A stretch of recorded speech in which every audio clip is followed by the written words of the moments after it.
It was February 2019 in Denver, Colorado, the kind of night where the cold seeps into your bones.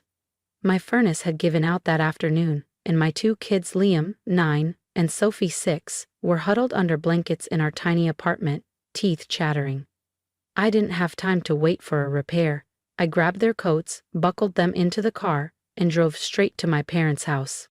They had plenty of space, 4 bedrooms, 2 guest rooms, and a finished basement. I figured it would be an easy, of course, stay here situation. Instead, the second I stepped inside, my mother's smile vanished. "You can't stay here," she said flatly. "We need the room for Mason." Mason, their golden grandson. My brother Ryan's pampered 11-year-old. The same boy who once ripped Sophie's sketchbook in half and called her boring. "But it's freezing outside," I pleaded, keeping my voice steady while Sophie clutched my hand. My father didn't even flinch. "Mason needs comfort," he said. "Your kids'll be fine in the car for a night." The words hit harder than the wind outside. My parents had always made it clear I wasn't their priority, but this was different. I wanted to tell them that the struggling, paycheck-to-paycheck single mom they thought I was no longer existed, that for the past 5 years I'd been building something they couldn't imagine. Instead, I swallowed my anger, turned on my heel, and walked my kids back to the car. I didn't tell them my plan. I didn't tell them that in less than 48 hours, those same parents would be the ones begging me for help. The next morning, I woke to the sound of Sophie coughing in the back seat. We'd parked outside a 24-hour diner for warmth, and I used my last $20 cash to buy them pancakes and hot chocolate. As they ate, my chest tightened. My parents had 2 empty guest rooms, but they'd rather let their golden boy stretch out than give my kids a safe bed. My phone buzzed, a text from Ryan. "Don't make a scene about last night. Mason needs stability." Stability? Mason had 3 gaming consoles, private tennis lessons, and a bedroom full of unopened toys. Meanwhile, Liam and Sophie were sharing a blanket in a freezing car. What Ryan and my parents didn't know was that I'd been quietly working 2 jobs for years, saving every spare dollar. I'd taken online courses after midnight, learned everything I could about small business investments, and put my money into something solid. A local financial advisory firm that was now expanding faster than anyone expected. And here was the part nobody knew. Last month, I'd quietly acquired a controlling stake in a mid-sized bank. By noon, my phone rang. It was my mom, her voice tight. "Claire, you need to come to the house. It's an emergency." When I pulled into their driveway, my dad was pacing the porch, Ryan on the phone looking pale, and Mason peeking through the curtains like it was prime entertainment. Mom rushed toward me. "It's your father's retirement account. Something's wrong." Dad's voice cracked. "The bank froze our accounts. We can't access anything." And they said, "We need to talk to the new majority shareholder." I let the silence stretch, watching them squirm in the cold. "Oh, and who might that be?" Ryan's phone went still in his hand. My father's eyes darted to my face. "It's you?" he said, barely above a whisper. I nodded. "Yes, I'm the new majority shareholder, and unlike you, I don't throw people I care about out into the cold." The color drained from his face. Mom began to stammer about family and forgiveness, but I wasn't in the mood. "I'll unfreeze your accounts," I said finally, "but only after you apologize to Liam and Sophie in front of the whole family." 2 days later, the opportunity landed in my lap. My cousin Lily was hosting her annual family dinner. One of those events where every relative dressed to impress, compared vacation photos, and bragged about the year's successes. Normally, I found an excuse to skip it. This year, I RSVP'd yes, without hesitation. When we arrived, the chatter in the grand dining room faltered. My parents were seated at the long, polished table beside Ryan, beaming for the crowd as if nothing had happened. Mason, their golden grandson, sat front and center, showing off a brand new smartwatch, the kind that cost more than my rent back in the days when they thought I was barely scraping by. "Claire, you made it!" Lily greeted me with a hug, her voice warm, but her eyes flicking nervously toward the head of the table. I could feel the sideways glances. the whispers passing between aunts and uncles. One aunt leaned toward another guest and stage whispered, "Surprise she showed her face after what happened." I smiled politely and took my seat, Liam and Sophie on either side of me. But my attention wasn't on the roast lamb or the crystal glasses of wine. It was on the small velvet folder tucked in my purse, the one containing the signed and sealed shareholder documents that could flip this family's power dynamic in an instant. Halfway through dinner, Ryan stood, glass raised. "I just want to say how grateful I am for my parents' support this year," he began. "Thanks to them, my business is thriving. And Mason here," he patted his son's shoulder, "is top of his class." Polite laughter rippled around the table, accompanied by the soft clink of cutlery. I noticed Dad's smile didn't quite reach his eyes. The stress of the frozen accounts was clearly wearing him down. Then Lily, blissfully unaware of the tension, turned to me. "So, Claire, what have you been up to? Still working at that little place?" A few cousins chuckled under their breath. I leaned forward, my voice calm but with an edge sharp enough to cut glass. "Actually, yes, that little place is part of a company I now own 60% of." I reached into my purse and slid the velvet folder onto the table. Slowly I opened it, revealing the official shareholder documents, signed, dated, sealed. Ryan's smirk vanished. His glass clinked back onto the table. "This," I continued, "is the company your so-called thriving business depends on for supply chain and distribution. And as of last quarter, I have full controlling interest, which means," I let my gaze move between my brother and my parents, "I decide whether you get to keep operating at all." The room fell silent except for the ticking of the antique wall clock. Mason stopped fiddling with his smartwatch. My mother's hand froze halfway to her wine glass. "Claire," Ryan started, his voice tight.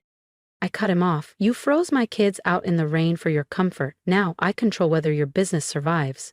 I think that's what they call stability. And if you think that was the end of it, you're wrong. The real twist is still coming. Hit that subscribe button so you don't miss what happened when they tried to fight back." That's impossible. I thought you were the only one with shares." Ryan's voice cracked, his confident facade crumbling in front of the entire family. I didn't even blink. "You convinced Dad to invest his retirement into your company," I said evenly. "The same company that was quietly opening up to more investors. The same one I've been buying into for years." The room went dead silent. My mother's hand trembled as she set her fork down. "Claire, what are you saying?" I smiled, savoring the moment. "I'm saying that your golden boy here works for me now." Gasps circled the long dining table. A few relatives leaned forward, like they'd just paid for front row seats to a Broadway drama. But I wasn't done. That was just the first crack in the perfect little image they'd built around Ryan. I had one more card to play. One that would not only change the family hierarchy forever, but make them regret every single freezing night they'd forced Liam and Sophie to sleep in the car. Ryan's jaw tightened. "You think this is some kind of game, Claire? You can't just—" "Oh, but I can." I leaned back in my chair, letting my voice cut through the whispers. "And I already have." From my purse, I pulled out a slim white envelope. Inside was the notice my attorney had prepared just yesterday, an official termination of Ryan's position as CEO, effective immediately. "This isn't legal," he snapped, standing so fast his chair scraped the floor. But the panic in his eyes told me he knew the truth. He'd never read the fine print when he sold off those extra shares to anonymous investors years ago. He'd just assumed no one could outplay him. Dad slammed his palm on the table, making the silverware jump. "Claire, stop this right now. You're tearing this family apart." I met his glare without flinching. "No, Dad. I'm making sure my kids never have to beg for a place to sleep again. You made your choice when you put Mason's comfort above their safety." The relatives were eating up every word. Whispers snaked down the table like wildfire. "She owns the company? He's been working for her this whole time?" Even Mason's smug little grin was gone, replaced by a confused frown. I turned to Ryan for the final blow. Effective tomorrow, I'm moving the company headquarters out of state. You can either work under my terms or you can clear out your desk. His mouth opened, but nothing came out. My mom's eyes darted between us, desperate to salvage the scene. Claire, maybe we can talk privately. No. I stood, gathering my bag and motioning for Liam and Sophie. We'll leave it here. I think everyone's heard enough.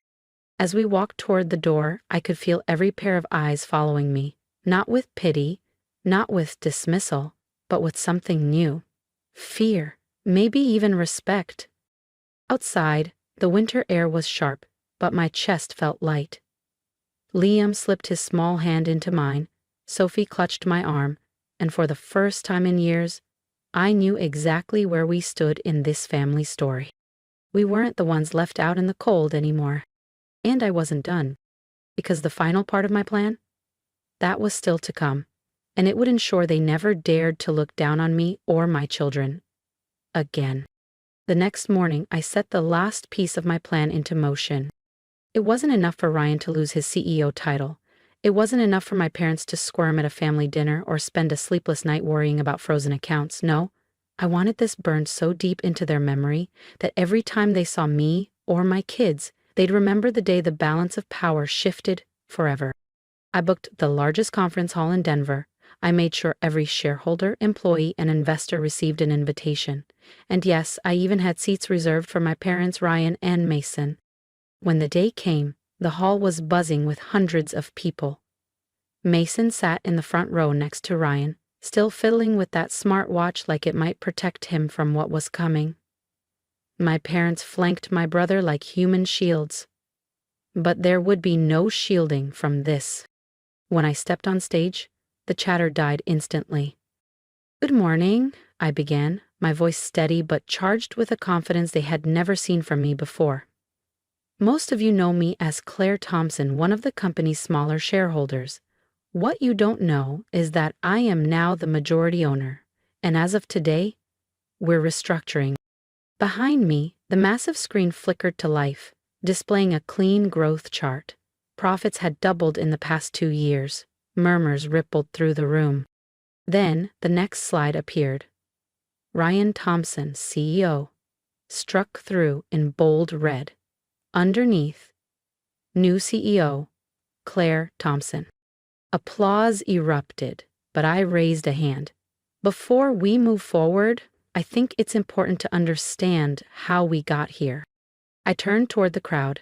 Years ago, Ryan approached our father for a large investment. That money came directly from my parents' retirement account. He promised to grow it. Instead, he sold controlling shares without fully understanding the terms. He assumed no one would be determined enough to claim them. He was wrong. Ryan shot to his feet. "You're humiliating me in front of the entire company." I didn't blink. "No, Ryan, you humiliated yourself when you thought you could take what wasn't yours. You humiliated yourself when you decided my kids weren't worth the warmth of a spare bedroom on a freezing night, and you humiliated this family when you put your greed above everything else." The hall was silent except for the clicking of cameras, because yes, I'd invited the local press. By tomorrow morning, this story would be everywhere. I moved to the final slide, a photo of Liam and Sophie grinning in our new home, a 5-bedroom house I'd bought in cash last month. "From now on," I said, my voice catching just enough to be human, "this company will invest in people who work hard, not people who believe they're entitled to everything. And my children will grow up knowing that no one decides their worth but themselves." The applause that followed was deafening. Shareholders stood. Employees clapped until their hands turned red. My parents sat pale and stiff. Ryan looked like he'd swallowed glass. Mason stared at the floor, the smugness gone. I stepped down from the stage, and Liam and Sophie ran to me. I scooped them up, feeling lighter than I had in years. This wasn't just revenge, this was justice. As we walked out of that hall, I knew one thing. They would never forget the day the worthless daughter became the one holding all the power. That day, when I stood in a room packed with people, it wasn't just about taking back a company. It was about reclaiming my voice and securing safety for my children. If this story resonates with you, I want to hear your thoughts. Do you support the decision I made? Do you think I went too far? Or was this the only way to make them understand? Leave your comments, because your words could be the encouragement someone else needs while quietly enduring their own injustice. I've learned one thing. Your silence doesn't mean you're weak. It can be the time you're preparing, gathering, and building real strength. Never let others decide your worth, and never let a temporary circumstance convince you that you can't change your future. If you're in a place where every door seems closed, remember this. Every hour you spend learning a new skill, every dollar you save, every moment you choose patience over outburst, they're all bricks in the foundation for the day you stand tall. And when that day comes, you won't just stand for yourself. You'll stand for the people you love. If you believe in justice, if you believe in protecting those who are vulnerable, then stand with me. Together we can prove that no one has the right to leave another person out in the cold, whether literally or figuratively.